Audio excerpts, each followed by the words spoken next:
What's going on, everybody? My name is Curci, and Resident Evil 7 is a awesome return to form for the franchise. So Resident Evil 7 came out, it was the first game that I played this year, and I gotta say, I really thoroughly enjoyed my experience with it. It is an excellent return to form for the Resident Evil franchise. It makes a triumphant return to the whole thing that made the entire series great, and that is survival horror. In terms of for the horror part, the game is really good with its atmosphere, with the enemies that you encounter. These enemies can kill you pretty easily, and just the overall creepiness of the environment and the house that you're in. Matter of fact, I kind of should segue from that into the story of the game. You play as a guy known as Ethan, and his wife Maya has gone missing for a few years, and you finally have information as to where she might be. So you track her down to this house in Louisiana, and you find out that this house is actually really super creepy, and it's home to these creepy family members, and there's all these creatures. There's a lot of creepy stuff in this game, but there's also this like huge mystery, and as you progress in the game, you start to unravel the mystery and how your wife factors into that mystery. And of course, ultimately, you want to get out of that situation. Like, once you're in the house, you're like, let's leave now. But it's really reminiscent of the original Resident Evil, where you go to that mansion and you have a goal. You want to find your friends, but as you're tracking down your friends, you're realizing that there's a lot of weird stuff happening in this mansion, and then you start to uncover the mystery the more you progress. And this game almost feels like it's sort of like an homage to the original. In the same way that The Force Awakens was an homage to the original Star Wars movie, I kind of felt that this was sort of the same. Like, they didn't rehash a lot of the same stuff, but you can totally tell that they just kind of were inspired by the original. And that's basically what this game is. It is a game that is a return to form. It's starting from the original. It's not a reboot or anything, but it's just like, hey, listen, we're gonna go back to what made the series great. And the best example of that is the original. So we're just gonna take a lot of inspiration from that, and we're gonna make Resident Evil 7. It's telling its own story with its own characters and its own creatures. Like, there's no zombies in this game. I kind of was looking forward to zombies, but I'm also not upset that there wasn't any. There's new creatures, new enemies, new mystery. It's its own game, but it's also telling it from a different perspective. It's not a third-person game anymore. It is a first-person game. It's not a first-person shooter either. It's not a game that was like, okay, here's a gun, just blast at all the enemies. It is a first-person perspective, but I wouldn't categorize it as a first-person shooter. But the mechanics in the game actually really complement the survival of the survival horror, which is a perfect way to segue into that, because survival is such a huge thing in this game. Ammo is scarce, sort of. When I say that is that at the start of the game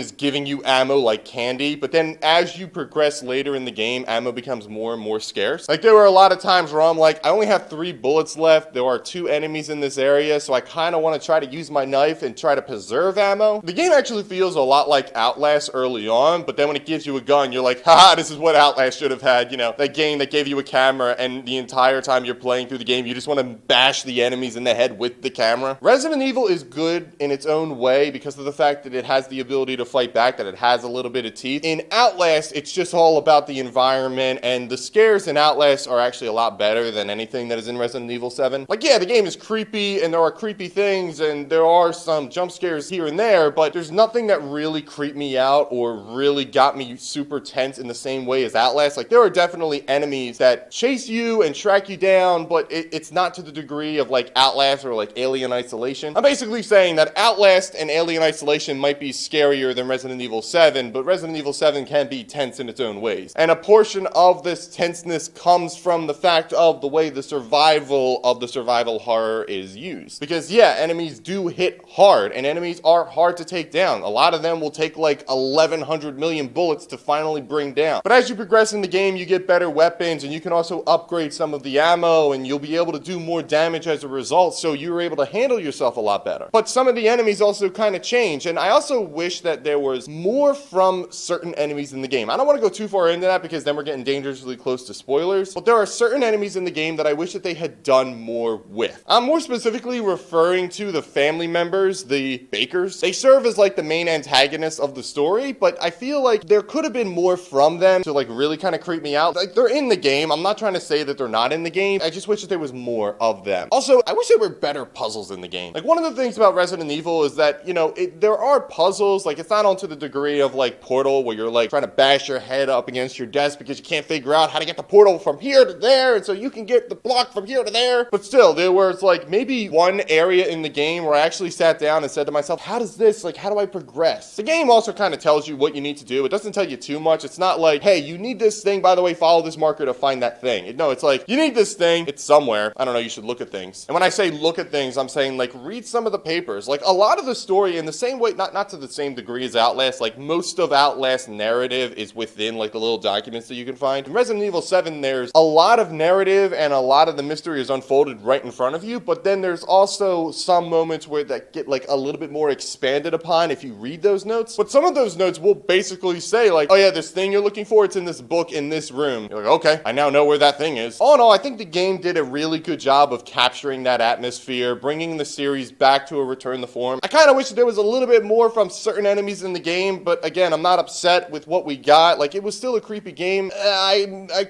could have used a little bit more creepiness. Like, I wish that there was more horror. But still, as far as survival horror, it kind of nailed its survival stuff. It did a good job with the horror side, and it is a decent return to form for the Resident Evil franchise, and I'm super looking forward to a lot of the future installments. It's a good game that I highly recommend. Listen, it's a great start to 2017. It was the first game that I played. It came out in January, so it was like the first thing that you could have played. I say that. I'm sure there was something else that I could have played before Resident Evil 7, but I couldn't be bothered to play because it's not Resident Evil 7. Resident Evil 7 took precedence over everything else. But there was also like a decent narrative. The characters I really liked. I wish that certain characters got a little bit more screen time than others. I liked the character that I played. I liked the goal that I was given, and I had motivation to be doing the things that I was doing. It wasn't like I was there for some blank reason, but whatever. A lot of games do that. A lot of games like put you, the character, in a situation and you're like, I could just walk away. I have no real motivation to be here. But I felt like Ethan had a motivation to be here, and he had a motivation to keep going forward. But it was a good game. I recommend it, especially to Resident Evil fans that have been hoping for things from the franchise. I know a lot of people have been really kind of down on the Resident Evil franchise lately. Like, not a lot of people liked Resident Evil 5, but to be honest, if you played Resident Evil 5 by yourself, you had a terrible time like I did, because the AI for Sheva is terrible. Just unload every piece of ammo she has into the back of your head. But if you play with another player, I can imagine that you had a phenomenal time. And I know a lot of people didn't like Resident Evil 6. I enjoyed Resident Evil 6 because of what it was as like a big picture. When you play like the whole game, it just reveals like everything about the story. I know a lot of people didn't like that, felt that the game was a little bit of a mess, and it was, because it couldn't figure out what game it wanted to be. But Resident Evil 7 focuses up. It says, we're going to be survival horror. We're going to change things up. We're going to make it a little bit different. So we're going to do first person, but it does a super good job of, you know, delivering that mystery and having you unfold the mystery as you progress. It does survival horror well. Could have done horror a little better. Could have made the characters a little bit better, and could have given them a little bit more screen time. It could have done more cool things with them. Like, it's not a perfect game, but still, it's good enough. If you're a Resident Evil fan from the original days, you're going to like this game. Anyway, guys, thank you so much for watching. I will see you next time.